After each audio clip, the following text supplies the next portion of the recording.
Perkenalkan, nama saya Masan Tasya dari kelas 64 2B06.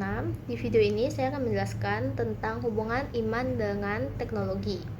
Iman Kristen menerima teknologi sepanjang tidak bertentangan dengan Alkitab dan tujuannya untuk memuliakan Tuhan. Alkitab menunjukkan bahwa Allah mendorong perkembangan teknologi sejak awal untuk keselamatan manusia, meski menentang penyalahgunaannya untuk kebesaran diri.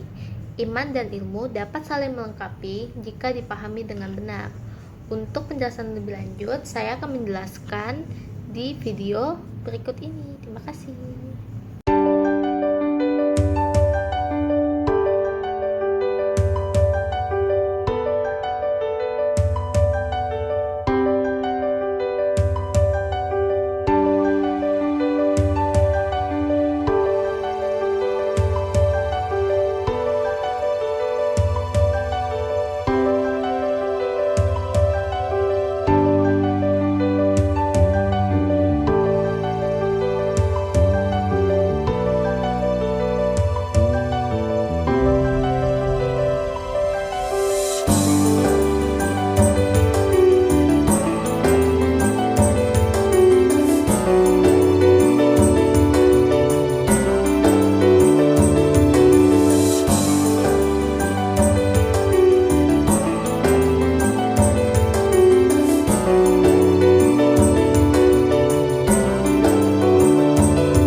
Tadi kita sudah membahas tentang sejarah singkat dari MRT.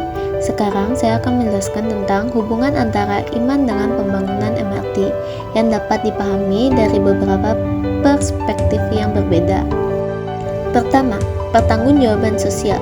Gagasan tentang cinta kasih terhadap sesama merupakan nilai sentral dalam ajaran Kristen. Dalam konteks pembangunan MRT, pemahaman ini dapat mendorong umat Kristen untuk mendukung proyek-proyek infrastruktur yang meningkatkan mobilitas kesejahteraan masyarakat secara keseluruhan. MRT dapat membantu mengurangi kemacetan, polusi udara, dan kebutuhan akan transportasi yang lebih ramah lingkungan, yang dapat dianggap sebagai wujud perhatian terhadap penciptaan Tuhan. 2. Pengelolaan sumber daya. Pemeliharaan lingkungan dan penggunaan sumber daya secara bertanggung jawab adalah aspek penting dalam ajaran agama Kristen. Dalam hal ini, penting untuk memastikan bahwa penggunaan MRT dilakukan dengan memperhatikan dampak lingkungan yang minimal dan menggunakan teknologi yang berkelanjutan. Hal ini sejalan dengan tanggung jawab Kristiani terhadap alam semesta yang diamanahkan oleh Tuhan. 3. Dukungan terhadap keadilan sosial. Pengembangan MRT dapat membuka akses yang lebih baik ke transportasi publik bagi masyarakat yang miskin atau kurang mampu. Hal ini sesuai dengan panggilan Kristiani untuk mendukung keadilan sosial dan membantu mereka yang membutuhkan. Dan yang terakhir, partisipasi dalam pembangunan kota.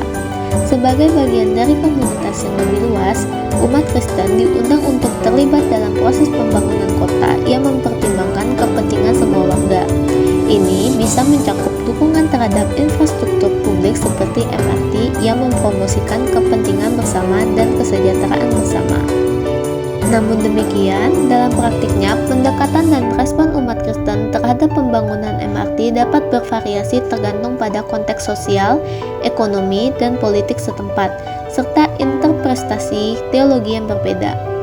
Penting untuk mencari keseimbangan antara dukungan terhadap pembangunan yang bermanfaat dengan memperhatikan dampak sosial, lingkungan, dan keadilan dalam proyek infrastruktur besar.